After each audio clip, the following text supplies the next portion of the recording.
I'm the first one to do that. I bet you never knew that. Back like a tailbone. Who you got the tail on? If it ain't about me, about whole D, about face. If you ain't on higher, learn it. The soda in the pot and the fire, burn it. This shit is so dope. You might wanna be my guest. This shit is so dope. You might wanna be my. Let's see. There we go. I think I'm overdoing it. You know what? I think that's fine. I think that's okay. All right. Sorry, everybody.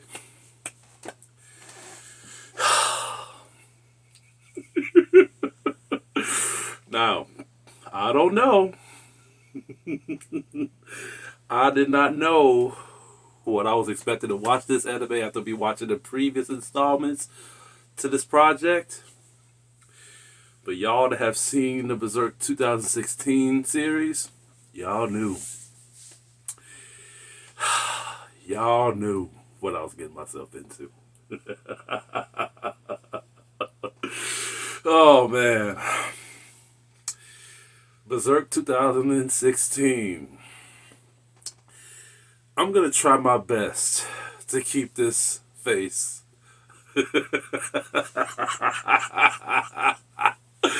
Oh, let's just get on to it, because I got a lot to say about this. The anime focuses on the grim anti-hero Guts as he quests for revenge against his treacherous former best friend Griffith and the legions of hell he commands.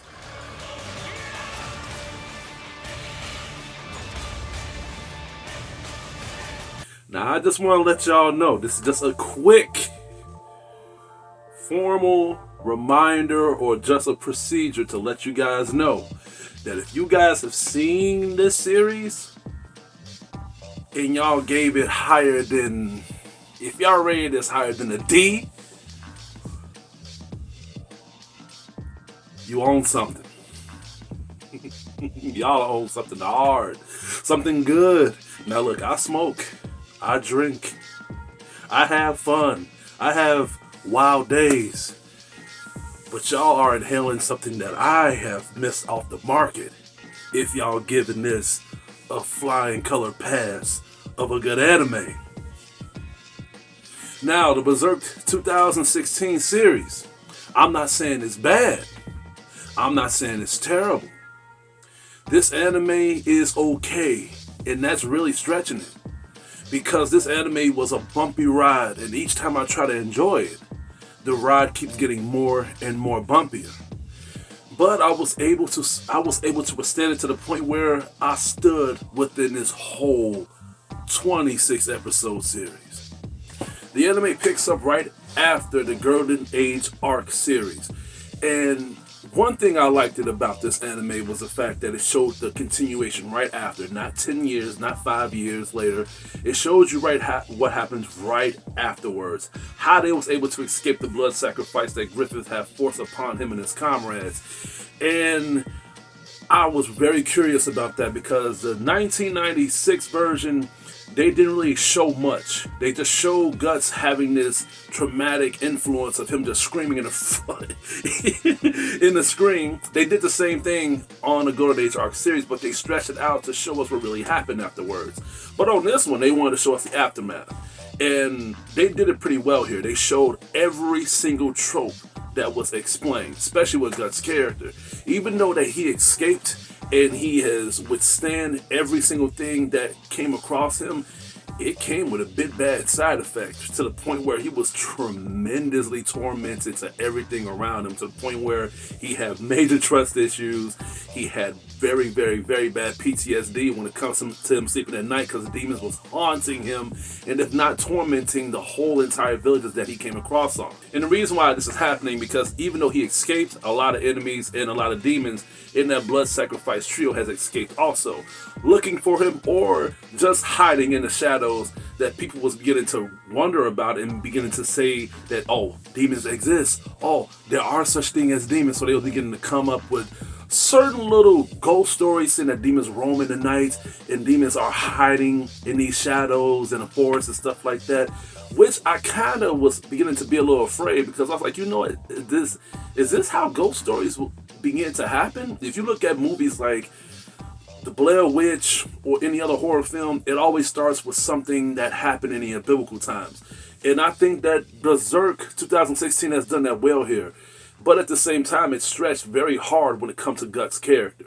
Because even though we had demons that was roaming the cities, roaming the villages, and at the same time posing themselves as false gods so people can think that they are the answer to their prayers, Guts saw through all this shit because he was trying to get revenge, but it was really fucking with his mind. As he saw all his friends going through this tormenting situation and they was dying in front of him, the demons would not stop talking to him, would not stop bothering him, saying that you are going to die, you are branded, you can't hide. And it was literally causing him to go insane and lose his shit sometimes. There was even times where he was talking to himself and he would smile at an agony. And there was even times where he would witness certain people die in front of him and he would feel a certain stage of humanity as he began to feel a little sorrow and compassion, but he would snap out of it by going to that brink of insanity by saying that it was their fault for joining him in the first place. So Guts is at that brink of falling apart mentally, sometimes physically, but at the same time we begin to get into his character by understanding what he has went through. This is an anime that if people was wondering how Guts was after everything he went through, you're gonna have to watch this here. You're gonna have to watch this series. Aww. I'm sorry to say it, but it explains how he has lived through these times. Same thing with Casca. They have explained Casca's situation, and honestly, I feel more sorry for her than Guts, because even though Guts has lost his eye, lost his arm, Casca has lost her whole sight of just her thinking properly, to the point where she can't even do anything for herself. She is a walking handicap simulator, to the point where Guts has to look after her and he has to make sure that she doesn't wander off. She is basically brain dead and she can't do anything except walk and eat and take things. And I did not mind that about Casca, because I felt like by Casca being the way she was in the other anime, in the previous anime is what I'm essentially saying, I was trying to see how she was going to be acting towards after what happened. But after what happened, what Griffith have done to her and what she has witnessed, yeah, it was something that I did not mind at all. I was like, you know what, it's understandable. You went through a lot of hell. It is going to take a lot of shit for you to get your memory back, if you want your memory to come back after what you witnessed. As we get deep into knowing the outbound of our familiar characters, Guts come across a couple of characters that was in the original series that I thought that has died. Don't want to spoil it, but some of them are here. Some of them that I was really happy to see again. And at the same time, we are introduced to the major engine of this anime, which is the blood and gore, the combat. How is the combat? How is the blood and gore here? Is it the same as the originals? Is the exact same as the Golden Arc series? It is, but at the same time, it is way more gorier. A lot of blood and gore, a lot of decapitation, a lot of sexual scenes, to the point where you even with me that doesn't mind context into animes and games and stuff, because I'm older, I was beginning to feel uncomfortable. I'm like, man, like vagina is being thrown in my face way more than often lately. I know this is Berserk, like Game of Thrones and Vikings and all these other shows and movies that is based on those times. They're gonna show these things, but goddamn, it's not as if they did not do this deliberately, but they did this because of what was going on in this anime. A lot of people was being sacrificed. A lot of people was being raped. A lot of people was being sold as sexual toys or prostitution. So they showed that a lot here, to the point where I felt like it was necessary, but at the same time, I was not prepared for all this shit. They really went above and beyond with the action and the context and the violence and etc., etc. As Guts and Casca gets further into the story, and as we get further into this project, we get introduced with new characters as well. I want to get started with Puck. Puck is a fairy. As we get pulled into this anime and they show demons, they're gonna show certain angels and certain fairies, and Puck is a fairy that is a lighthearted fairy that guides Guts sometimes and just leads Guts into that common sense method. I liked the Puck, but at the same time, not to the point where I was getting attached to his character, her character. Puck is a guy. Puck is definitely a boy. Yeah. they confirmed that.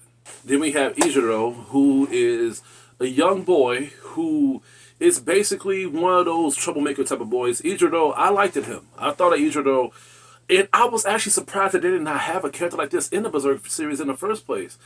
Ijiro is a character that we know very little about his history. They don't talk too much about his family.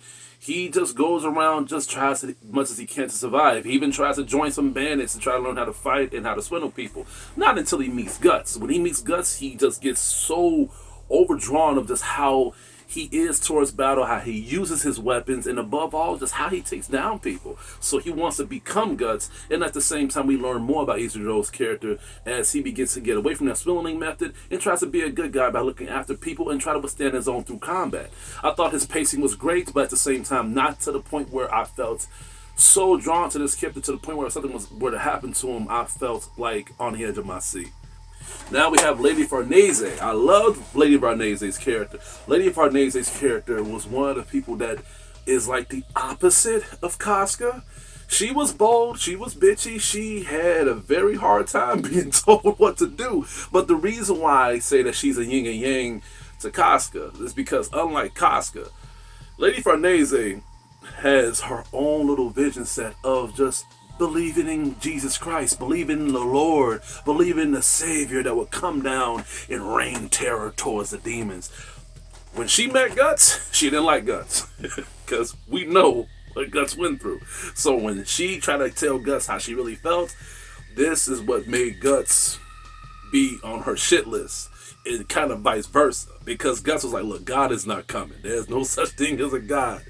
And if he was around, he should have came here already. And she just started whipping him and killing, just trying to fuck his ass up. Now we know what Gus has been through. It's going to take more than just a hit by a whip for him to be convinced.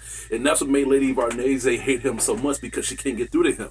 So at that point, we was pushed into understanding her character by her trying to understand where Gus was coming from. If she can't beat him by force, then maybe she would try to understand him by going in his path, joining him in his missions. And she has did that. And by her doing that, she ended up becoming more lighthearted. And not only that, but she ended up becoming a character that was more likable than I anticipated. I thought I was going to hate her at one point. I thought she was going to be in a way. I thought she was going to be the Sakura Haruno on this anime. But she was standing her own to the point where I began to feel a drive of her character. I really felt that she was changing, especially after the dark past that she has went through as a child that I do not want to spoil. So dark, so to the point where she has not a brother, but a person that she has been with since her childhood, which is called Sekiro. Hold on, I can't pronounce his name right. I'm looking at it and I still don't know how to say it. Serpicio. I'm gonna say Serpicio. Serpicio. I'm black as fuck. I can't pronounce these Japanese words, these characters. But anyway, he is like her servant. He goes around, do these tough things for her when the odds stacked against her. I like him because he's a very calm and steady little bastard. He is the type of character that you keep questioning his authority, you keep questioning his logic, and he handles it all with class. But that does not mean that he has been through any Guns N' Roses. He has been through a lot of hell, blaze, and chains and fire when he was a kid, and Lady Farnese plays a part of that method as well. I thought they both character variations was very good and very well warranted, especially after they met Guts and we begin to know them even more. When these characters begin to bond with each other, like Casca, Lady Farnese, Serpicio, and all the other characters, we begin to know them more, not only when they begin to talk, have downtime, when they begin to heal each other's wounds, when we begin to feel their drive, but at the same time when they get into the heat of battle, when the story progresses. And I thought that was great. I thought that was a way for me to get pulled into this project, especially when it came to Casca and Lady Farnese's character, because they both had certain interests that we kind of seen coming a mile away. Like Lady Farnese liking Guts.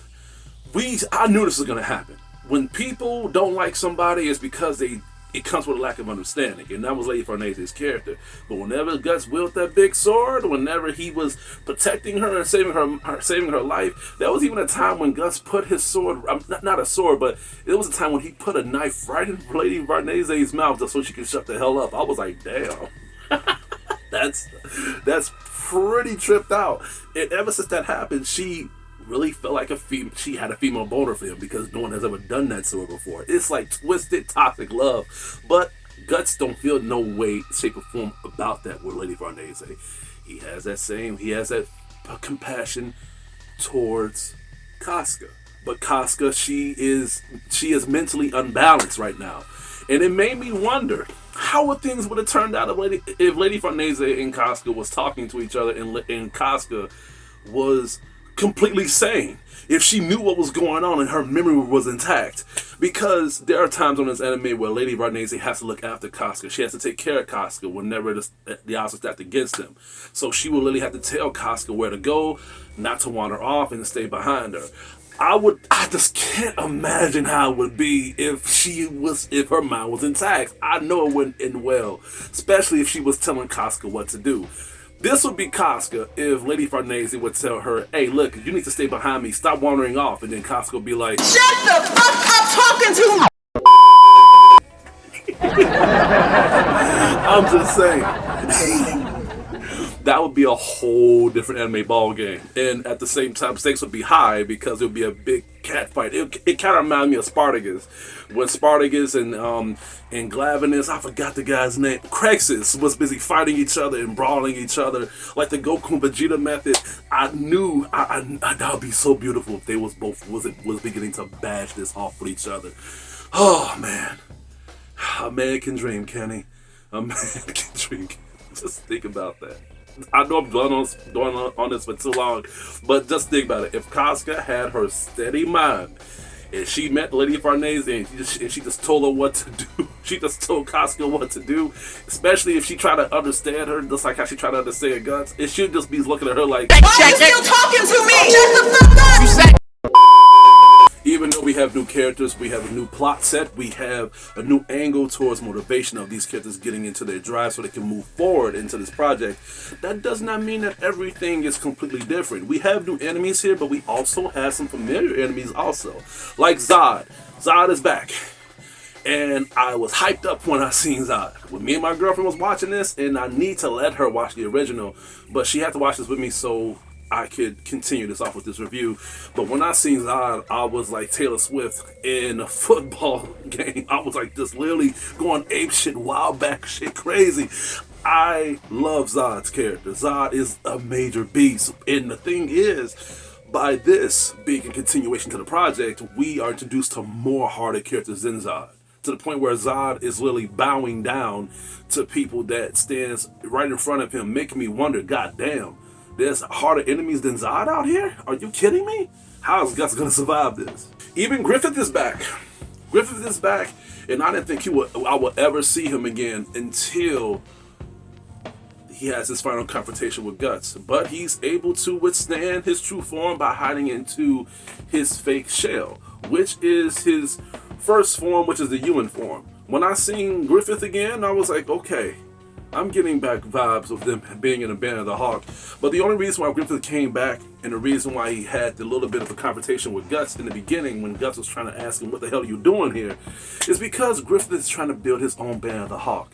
By him being a full-fledged demon, he is forging a demon version of the Band of the Hawk, which is why I saw freaking Zod. Zod is a part of that Hawk from that Hawk gang now.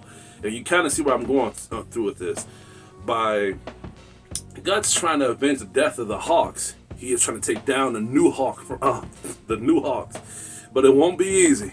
It will not be easy. I'm speaking very highly about this anime, right? Because I'm doing very good to have, to keep this good pace. But y'all know me. I bring the good, and then right after I bring up the good, I have to bring the bad. We had so much potential here with this anime project to the point where there was times where I was even synced in. But there was one thing that this anime has done that I did not understand.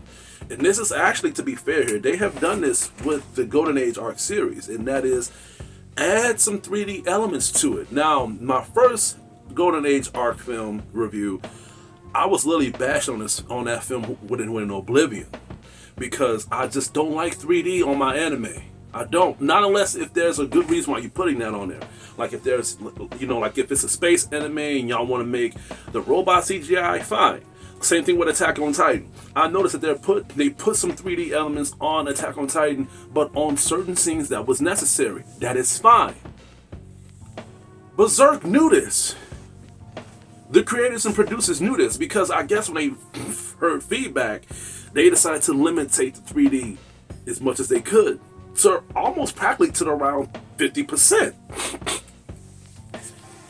Especially the third one, the Golden Age Arc 3. The Golden Age Arc 3, I barely saw any 3D at all. To the point where the anime looked beautiful. The movie looked beautiful. So if anybody that doesn't want to watch the 2016 version, just please watch the Golden Age Arc series, at least. So they have narrowed that down to the point where they knew how to balance this off to a certain extent. So that pulled me into the point where I want to watch the 2016 series.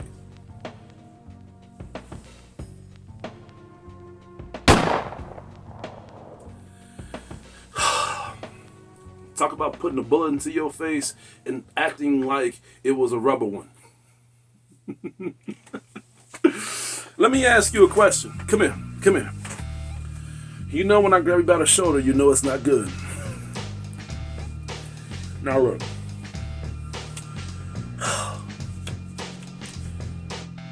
The Golden Age Arc 3rd film barely had any anime CGI to it. I'm not even going to say anime, just barely any 3D, to the point where the whole film was 90% of anime. Beautiful, beautiful. Even the second one did pretty well. So let me ask you a question. Why does this series have nothing but 3D CGI? They even have some manga, hand-drawn pages on here that I picked up from looking at the other mangas. Why?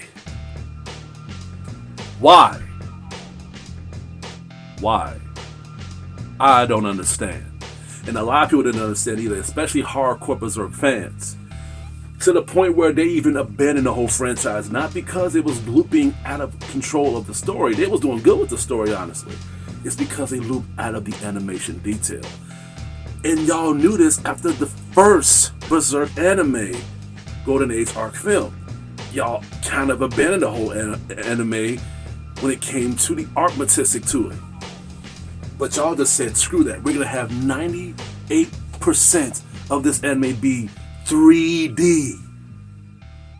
Let me ask y'all this. How good is the franchise now? Has it gone bigger? Has it gone bigger to the point where y'all want to continue y'all anime with 3D animation? I'm asking because I have noticed a lot of animes that is based on those old retrospect are beginning to go that anime CGI route. Dragon Ball Z, Fully Cooley, the list goes on. Here's the thing, man. This anime is good. But this is not an anime. I want people to understand this. When you have animes that is based on these type of projects and you decide to put a 3D look to it, it's not an anime. It's not. It's a CD. I was thinking about CD Projekt Red. It is a CGI project based on the anime. That's how I see it. That's just my opinion. If you think that Berserk 2016 is an anime, then you might as well say that Avatar with M. Night Shyamalan is an anime too. Fight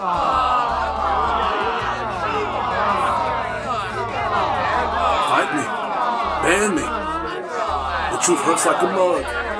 We got some anime elements too, but that's only 2%. When I see those anime scenes, I literally be happy, but we get hit with the 3D elements to it. Now, people may say that it's the budget. I hate when stupid motherfuckers say that shit. It's the budget. It's the budget. They're going broke. These niggas is not going broke. They going cheap. And let me tell you something. And that can do a laziness also, because a lot of producers, a lot of creators, a lot of directors, and a lot of people that's based on these franchises beginning to take that cheap route because they think that the fan base is so freaking stupid. If y'all are too lazy, or if y'all don't got the resources to make the anime continue to make it look the way it was or make it look better, then don't freaking do it. The story was great. The execution was great. The chemistry was great. Everything was good except that part when you had to make the goddamn thing look like a freaking CGI scene from a freaking PS3 game. And this is Blu-ray. I thought I was playing Bear the Hawk on a PlayStation 4. And that looks freaking better. It really makes me mad when something like this got potential. And I can't even say I'm a hardcore Berserk fan, but I think I might have to say I am. Because even Berserk fanatics and Berserk diehards abandoned this whole anime. At least I had the balls to keep going, to keep watching this. So I think I'm actually a bigger fan than most people that's into Berserk, because I know more than what they participated unless they read the manga. Y'all got me screwed I'm screwed if y'all read the manga. But my point is, 3D animations is a fucking kill to me. I'm gonna say it again, it's one of the most ridiculous things I have ever fucking seen in an anime, and they actually decide to approve this is a fucking travesty. Nothing made me mad more than seeing those fucking 3D animations on here. Through the introduction, through the whole entire series. And then you think that that'll be okay for you to just have some certain hand-drawn animations on here just so you can win fans over. What anime does this? It's the exact opposite. I gotta calm down. 3D on animes like this is not, it does not need to be on here. It does not. Overall, this anime is not bad, but it puts a very bad stain on this project when it comes to the 3D animations to it. You are gonna cringe. You are going to really feel disrespected watching this shit. And I really understand. I completely understand. I completely understand a lot of people that did not want to watch the anime because of this. And this what makes matters worse. The anime ended with no closure. The anime ended with a drive of them continuing their journey. So that means we're gonna see more 3D shit. We're gonna see more 3D shit. No. Here's the thing, man. You want to continue this? That's fine. But I have some hope. I have hope. Don't do that. Don't do that. Stop. I have hope because they have listened on the Golden Age Arc series. They tried to put 3D on there. It didn't work on the first one. So the second one and the third one, they gave us beautiful scenes, beautiful cinematography, beautiful art, beautiful sceneries, to the point where I literally felt like a newbie to the Berserk franchise again. So I have hope. If those same people that did the Golden Age Arc series is listening to this review, and what I'm saying is really hurting y'all, trust me, if you think what I'm saying is hurting y'all, y'all should look at the other people that has really felt disrespected after what y'all did on this 2016 series. There's actually a website trying to find and destroy every copy of the Berserk Blu-ray. I am not making this up. That's why it was kind of hard for me to find on Amazon. But anyway, y'all gonna continue this. Y'all are. Y'all especially y'all going to continue this. Get rid of 3D shit. Add it when it's necessary. You can't do that. You don't want me to do another review on this. And this is the reason why. I'm gonna have to give Berserk 2016 a D. Not giving it a D because it's a bad anime, which is not bad. I'm giving it a D because I felt disrespected, disappointed, and a tad bit discouraged. They're not gonna listen. They're not gonna listen. But I feel like when people are abandoning the franchise and when they lose money, that's when their ears open. And we spank them with criticism. After we spank them and spank them and spank them and spank them, their ears open. And that's what needs to happen. When that Fooly Cooly bullshit came out, people was outraged. And now Dragon Ball Z superhero shit with Gohan came out, and people wasn't mad at the franchise and the project. People was just mad because the animation just changed. And now we got the Dragon Ball Z shit when they all babies and shit, and the 3D is still there.